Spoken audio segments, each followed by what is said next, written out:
Welcome aboard. Thank you so much for joining us. What a rundown we have today. Number one, to mammogram or not to mammogram. And what is ionizing radiation? I'll discuss that.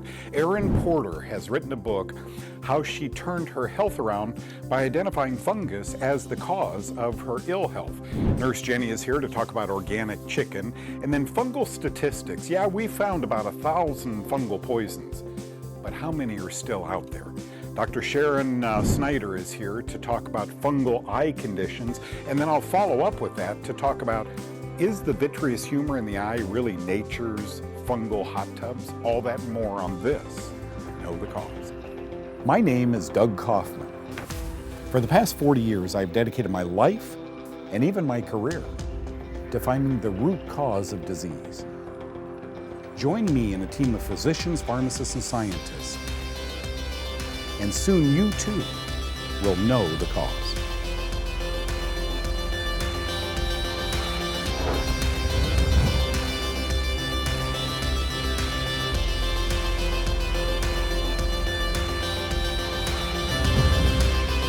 Friends, I was reading something over the weekend about Chernobyl. 1986, was that long ago that Chernobyl happened? This was in the Soviet Union, a nuclear disaster that occurred. And there's only one thing living out there decades later, and that's fungus, is living, not only living, multiplying, thriving with ionizing radiation. Okay, so I thought, wait a minute, mammograms are ionizing radiation. What we give to a woman with breast cancer, chemo and radiation, ionizing radiation. Now, never take this show to be something it isn't. Always share this information with your doctor. But if you're concerned about these things, talk to your doctor, because I'm here just to give you an education. I'm not biased one way or the other, okay? I'll never have a mammography if my life goes well. Researchers at Albert Einstein College have found evidence that certain fungi possess the capacity to use radioactivity as an energy source for making their food and spurring their growth. Isn't that mind-boggling? This is how evil these fungi are. They thrive in the present. They move in and gobble up as an energy source. So you and I, carbohydrates give us energy, right? Radiation gives them energy. You're thinking the way I'm thinking. There's a little bit of reading here, but let's do this. They started with the understanding that fungi were thriving at the Soviet Union's nuclear power plant in Chernobyl since the 1986 disaster. Some fungi make melanin, and this pigment feeds on ionizing radiation, just as the pigment chlorophyll converts sunlight into chemical energy that allows green plants to thrive. This stuff needs radiation. What if Kaufman is right? What if many breast lumps are ascomycetes, are sac fungi? Don't we compress a breast and then shoot ionizing radiation through it? Just thinking out loud, that's what I do, okay? I would sure do something called a fine needle aspiration. Let's go there. Okay, a little bit more on ionizing radiation. You're wondering, what is that? Radiation with enough energy to knock out electrons out of atoms and produce ions is called ionizing radiation. It includes alpha, beta, X-ray, and gamma rays. This kind of radiation can produce tissue damage directly by striking a vital molecule like DNA, or indirectly by striking a water molecule and producing highly reactive free radicals that chemically attack vital molecules. And by the way, this is all referenced. I do that for a reason, folks. I don't want you to be paranoid. I want you to be knowledgeable. A knowledgeable medical consumer is really a solid medical consumer. There are doctors who don't like thermograms for breast, looking inside the breast. There are doctors who don't like mammograms, okay? That's why palpation is so important, okay? Let's go to the next graphic. Mammograms use ionizing radiation at a relatively high dose, which can contribute to DNA mutations that can lead to breast cancer. Can lead, don't necessarily, and it's rare. According to cancer specialist Dr. Samuel Epstein, and I quote him, the premenopausal breast, okay, think about that, young women having a mammography, is highly sensitive to radiation, each 1 rad exposure increasing breast cancer risk by about 1%, with a cumulative 10% increased risk for breast cancer over a decade screening. 20 years is 20%. Is that okay? Is that the price we pay to see if we have an early tumor growing in our breast? I can't answer that. Is this breast cancer or is this breast fungus? Mammograms only see lumps or changes in the breast tissue, not what makes those lumps. In 1995, 3 breast cancer patients had something called FNA, fine needle aspiration of their breast lumps. All 3 were found to have different fungi in their breast lumps. One's treatment was never confirmed, but 2 were started on antifungal drugs and responded favorably. Okay, that was in diagnostic cytopathology, and it was a long time ago. These women didn't have breast cancer. They have breast fungus that was mimicking breast cancer. Doctors do not use FNA to diagnose breast lumps. That's a wow. Can I ask? They use a little 23 gauge needle, a tuberculin needle, maybe an inch long, and they go into the breast, feel the lump, right? And sometimes they're guided, but they go in, aspirate some of that, whatever that is, in that lump, and then test it.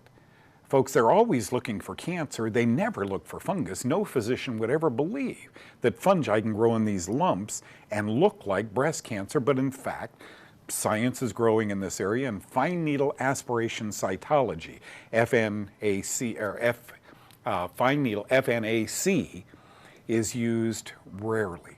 If I had a lump in my breast that was suspicious, I'd ask my doctor, look, I know this is old. It was done 50 years ago. Now mammograms have replaced all of it. But I would ask for fine needle aspiration. And I'd ask them if they could grow it out on an agar plate, a petri dish, specific for fungi.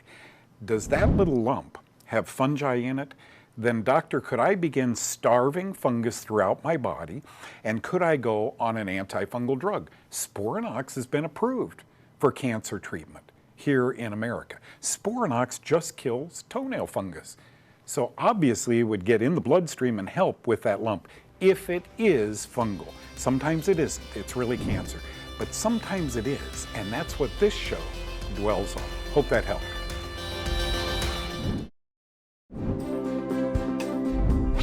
My good buddy Erin Porter. I've known Erin 3 or 4 years now, since she was on this TV show talking about sinus problems. Well, from that interview, Erin, it spun off a book, Eat, Pray, Get Well. No commas, eatpraygetwell.com is Erin's website. You open this book, I tell you that it was like a yo-yo. I was so down, but I couldn't put the book down. You asked me to forward it, so I had to read it. The first chapter about Dad, can you tell people a little bit about that, and then your spring bouncing out of that and so forth? Well, I say in the book I had a difficult childhood, so it's not just about physical healing, but no. I had a lot of emotional healing to do as well. And I have a story in the book. My mom had told me recently, when I was just learning to crawl, we lived in the Bronx in a tiny little apartment. And my father, he had a habit of falling asleep right in the middle of the living room with his arms outstretched. And she said, I would crawl sticking to the walls with intently looking at him and making sure not to catch his attention, not to get too close to him. And I thought it was a very insightful, it's how we can have damage even in the crib, before we're even out of the crib. Do those emotions, but the book was very exciting too, because having lost that dad, a new dad, but respond to that first, because now you have a like dad. Yeah, so this was, you know, when I say I was crawling and sticking to the walls, I knew this was somebody to be feared and somebody to stay away from. And so this was the father that I grew up with. He is still alive, so I want to be respectful, and I have no, you know, ill feelings toward him. Sure. But God really blessed me, and I think about the verse in the Bible, and I won't have it exact, but it's like double for your trouble, you know. And when you have something difficult in your life, God promises to make up, you know. So he gave me not just one wonderful father, but 2. And one of them is my stepfather, Larry. Yep.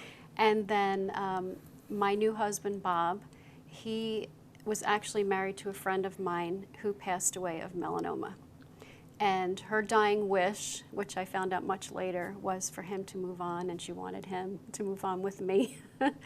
And now her father has become also my father, and his name is Pat, and he lives with us every other weekend. So it's just amazing how God works.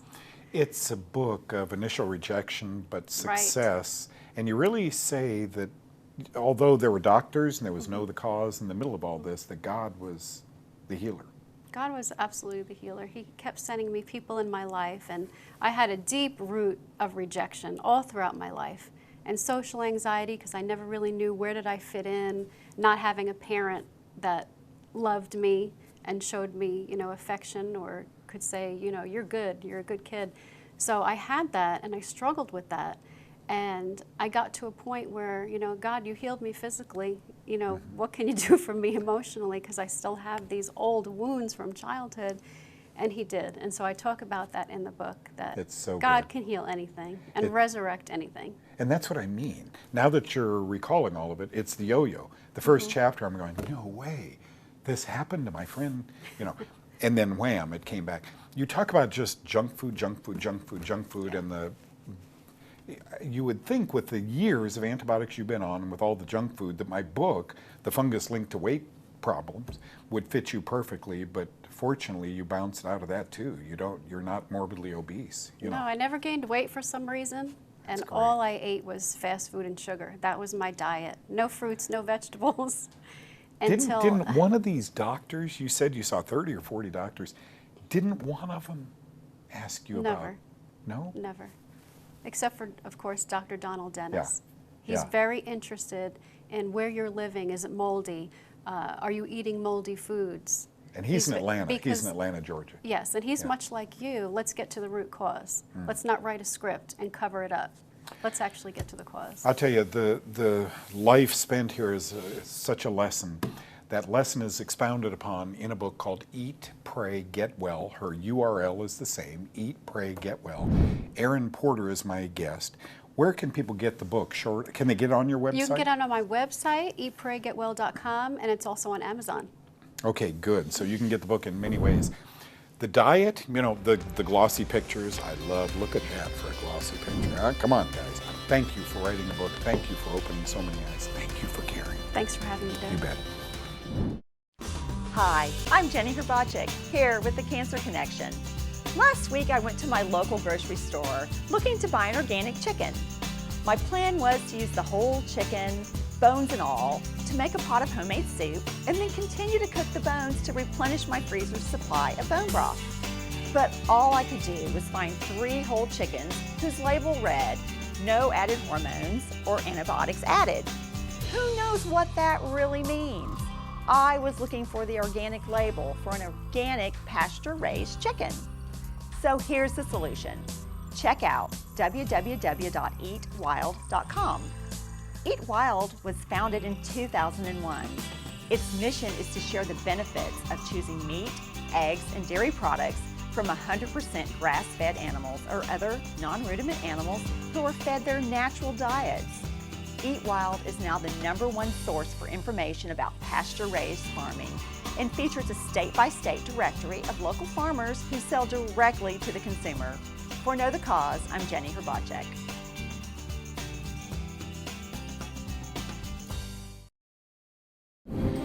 Folks, why is it we can't figure out the cause of anything? And I'm not holding a grudge on anyone. I'm just saying why with these 160, 180 IQ brilliant scientists, can't we figure out the cause of anything? Because we're not looking for it. Medicine in the US, I believe, is geared to treating symptoms 4 hours at a time. Here, buy this drug. You'll have to go back to the doctor every couple of months, get blood work done to make sure it's not hurting your liver, your kidneys, your brain, your gallbladder.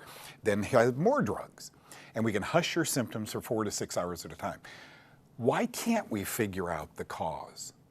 Let me give you some fungal statistics here. This is brand new. I just did the math. And I think it'll boggle your mind. Let's get started. This is getting deep with fungus. Okay, here's some statistics. You guys know this if you're a longtime viewer. I've taught you this. Experts believe that about 1.5 million species of fungi exist. Thus far, we've isolated about 75,000 and categorized them. About 300 of those, or 0.004%, are known disease causers in we humans. Most of the damage done by fungi involve their poisonous byproducts, which we call mycotoxins. Okay, that's pretty simple, right?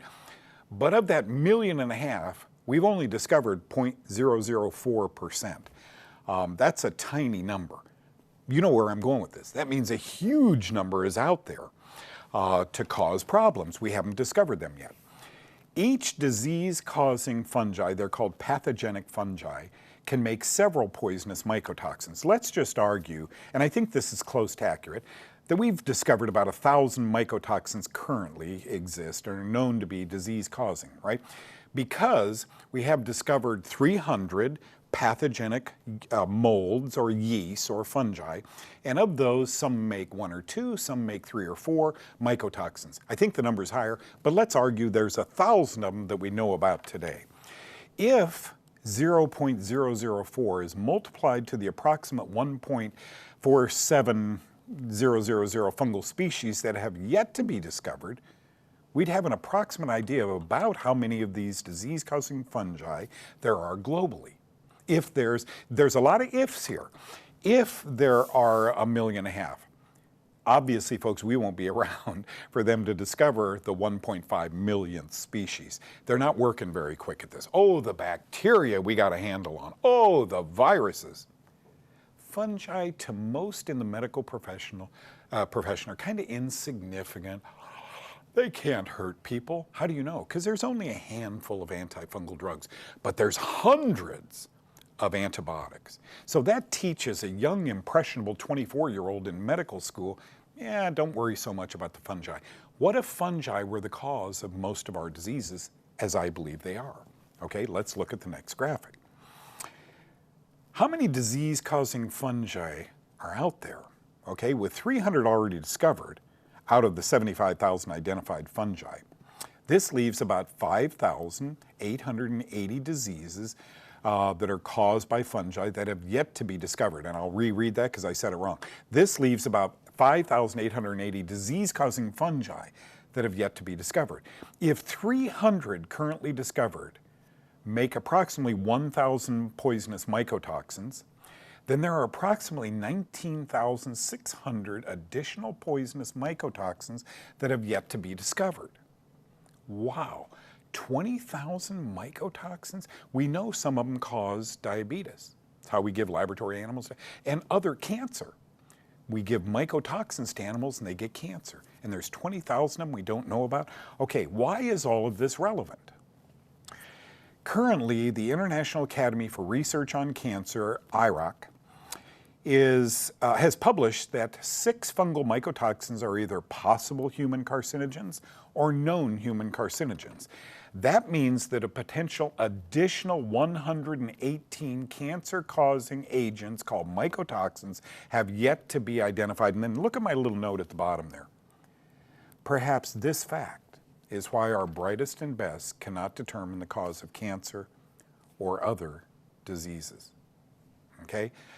I mean, we really, as patients, I wish we had more of a handle. I wish we were more in control of that doctor visit. But you see, that doctor didn't learn about mycotoxins. Many doctors have no idea what a mycotoxin is.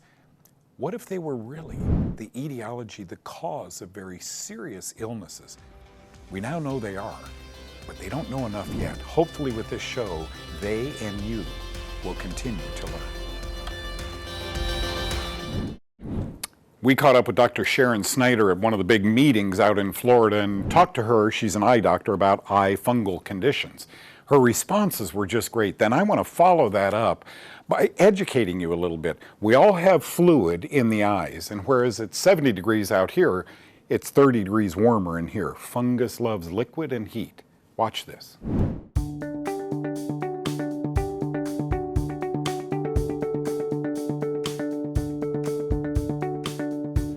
practice, I'm a doctor of developmental optometry, and as such, my main practice actually has been pediatrics. That's how we started, and we worked with a lot of individuals that have learning-related disorders and autism spectrums and neurodegenerative diseases, traumatic brain injuries. And one of the things is years ago, my mother-in-law in that typical 50-plus age group, she was the one that introduced me to Doug Kaufman's show, and it's really because of her influence as far as having me watch him. He's really the one that helped us to get into the aspect of the field that we're in, because we were in conventional optometry at that point, and he just really opened our eyes, you know, literally, no pun intended, in order to look at some of these other aspects of health. A lot of what he's talked about as far as the mycotoxins and the fungus and peanuts and corn allergies and things, those are all information that we relay to the parents of our children, and it impacts the health of all ages, even though most of them, as I said, has been pediatric, but we're getting more into the adult population too with brain injuries and strokes. It's not so much fungus in the eyes, I think it's fungus as far as affecting their performance and their behavior. As I said, our practice isn't the typical optometry practice. We're working more with eye control and function and individuals that can't keep their eyes working together, can't read. So it's not so much ocular conditions that we deal with now. I'm more of a developmental optometrist. So it's impacting the ability of being able to follow, you know, and be able to function well. Because if their nervous system isn't operating properly, they're not going to do well. Hey, thank you, Dr. Snyder. Fascinating information. These doctors, after hearing a lecture on fungus, they're very excited about it, folks, and I am too. One of my favorite books, Principles and Practice of Clinical Mycology. That means in your clinic, fungal conditions. Chapter 16 in this book answers this question. Do you have eye problems? Is your medical history filled with corticosteroid use? And that means prednisone and the others. There's a few of them that are used very often. So look at those, folks. It's fascinating to note that corticosteroids can set you up for fungal growth in the eye or anywhere in your body, and yet so many of us are taking cortisone shots and prednisone and so forth. Just be careful. In the book, Principles and Practice of Clinical Mycology, Chapter 16 talks about the eyeball. Ocular fungal infection appears to have been increasing in incidence in the Western world over the past 3 decades, possibly due to an increase in the use of corticosteroids. But I've got to tell you what I've learned through the years. It's not just corticosteroids. It can be antibiotics. It can be any number of drugs that might increase. But then are you living in a home that's impregnated with mold? That would be one of the things I think that would be kind of a giveaway that you may have an ocular mold problem. Keratitis is an inflammation of the cornea, the clear dome-shaped tissue on the front of your eye that covers the pupil and the iris. Keratitis may or may not be associated with an infection. Okay, go with me here. Infectious keratitis can be caused by bacteria, viruses, fungi, and parasites, but fungal keratitis occurs in 6 to 20% of all cases. You've got a 1 in 5 chance if you've been running from doctor to doctor to doctor and going on cortisone after cortisone. You've got a chance. Maybe you have fungal keratitis, okay? Finally, look at this. Is the eye infection fungal? Alterations of the ocular surface, fungal microbiome in fungal keratitis patients. That's the headline of a paper that was published in 2019, just a short time ago. This is the first report indicating dysbiosis in fungal microbiome of conjunctival swabs and corneal scrapings in individuals with fungal keratitis. A total of 11 different fungi were found. Folks, all the books, everything online says, you know what, it's rare to have an eye fungal problem. The more I read, the more I think it might be more rare to take all these cortisones and antibacterials thinking that it's not a fungal infection. Think fungus. Talk to your doctor about that. The stare down. That's one I couldn't win. With a cat or a dog or something, you can win that. I wouldn't win it with that plastic eye. Thank you so much, Dr. Snyder, for continuing my education. I mean, it's so fascinating, folks. There are so few eye doctors who understand fungal keratitis is a real problem, right? Antibiotics and corticosteroids tend to fuel it. So what about antifungals? A couple days of diflucan, maybe that'll help. So thank you for coming in. Thank you, Erin Porter. Eat, Pray, Get Well. Precisely what she did. Her book is just dead on. I mean, she is so right in that book. What'd you learn today about mammography and eyes and so forth, fungal statistics? You know, we sometimes have people tell us at the end of this 30-minute show, whew, they say, whew, that's a lot of information. Most shows bring you one or two. We bring you the whole thing. Thank you for joining us today, and God bless you. We'll see you next time. Bye-bye.